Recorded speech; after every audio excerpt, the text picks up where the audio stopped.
You saw the video this morning where we were trespassed unlawfully from the Walmart in Tarpon Springs, Florida.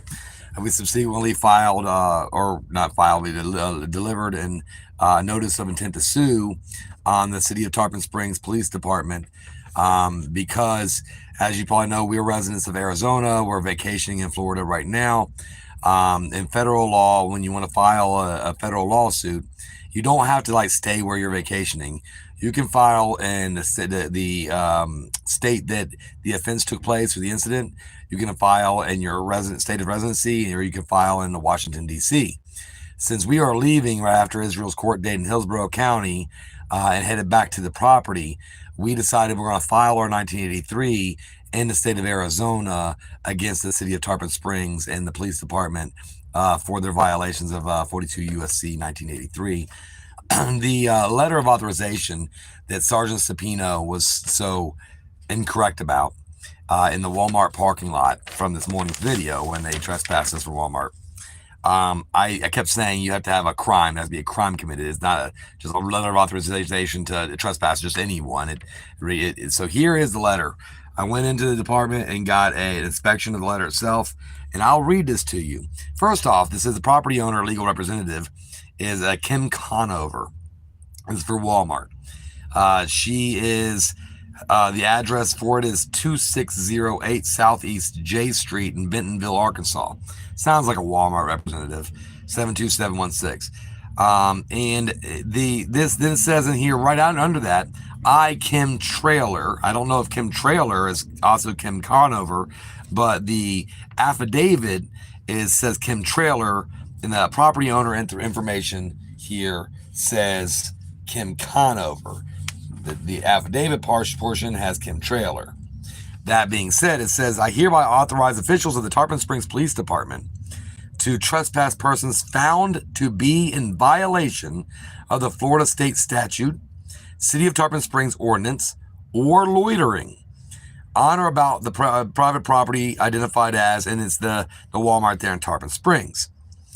And then it goes on to say, Tarpon Springs, Florida, as the owner or legal representative of the above described property, I understand persons found to be trespassing after warning will be subject to arrest. I further agree not to permit persons trespass from the property back onto the property after the warning, and will be notified the Tarpon Springs Police Department upon occurrence. And that's the Kim Conover has signed it. She's a senior manager for the Walmart. And so here's where the video got interesting. If you notice, this Sergeant Sapino said, you're just going to pull over here and say you're not on Walmart property. Well, the Tarpon Springs fucking strip mall, I don't know what it's called, plaza, is not owned by Walmart. Walmart leases a portion of the Tarpon Springs Plaza, and then the rest of it is other businesses like Dollar Tree, Staples, things like that. And in that case, if we pull over, and we know this for a fact, if you go back on our videos to the A1 recovery case from about a year and a half ago, this was dealing with the same property. A1 tried to tow us at the property where Staples is that adjoins Walmart property, but there were no signs that say you could be towed when you're entering into the plaza from Walmart's property. So we obviously, took care of that. I won't go into details. I'm not allowed to. But that was handled. And since there has been a sign put that separates the two properties, because you have to have a sign in front of every property if you plan on towing people from the property. So because of that, we know there's two separate properties. We've always known that. And the cops know that we know that.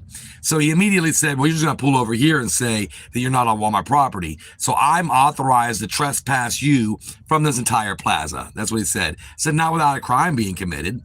And I was right. We weren't loitering. We had receipts. I got my haircut yesterday at the haircut place there in the strip mall. We bought things from Walmart. We support the businesses in the area. The smoke shop is where I grabbed my THCA because I smoke THCA, which is really just weed.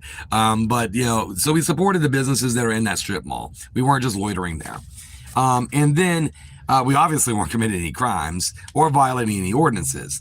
So I immediately went and talked to Major Crawford at the Tarpon Springs Police Department to basically inform him that we have enough data now to file in 1983 in the state of Arizona where we live, and it would be a mitigation of damages. If we could mitigate damages, that'd be nice. But if not, fuck it. We don't really care. And he doesn't want to mitigate damages, which is really fine with us. So then we delivered our notice to with intent to sue. And the reason we delivered the notice to intent to sue is because you have 6 months to file a lawsuit against a government entity, at least in the state of Florida. But if you deliver a notice of intent to sue, that extends that timely filing up to 2 years. So that's what we wanted to do. We wanted to make sure we had up to 2 years to put together our case. And the reason we're doing that is that because our case is going to be a lot larger case. We're wanting to make the case that there is a government oppression specifically against people who they believe to be homeless in a camper, not at their parcel. We're not in Arizona. We're traveling the country in an RV. We do travel gym shows and make jewelry, but we're not like in a parcel that they can come and monitor. You know how they want to do Babylon people. They put them in a cell, make them pay for their own cell, and then give them 5,000 things to do a month. And we don't play that game with them, so they don't really like that. So that's really where we have our problems. And homeless people all around the country have similar problems. I mean, we're treated just like homeless, even though we have a camper, 56 acres in Arizona, a jewelry business, with a completely paid for inventory, fully stocked inventory, all paid for. We're completely liquid.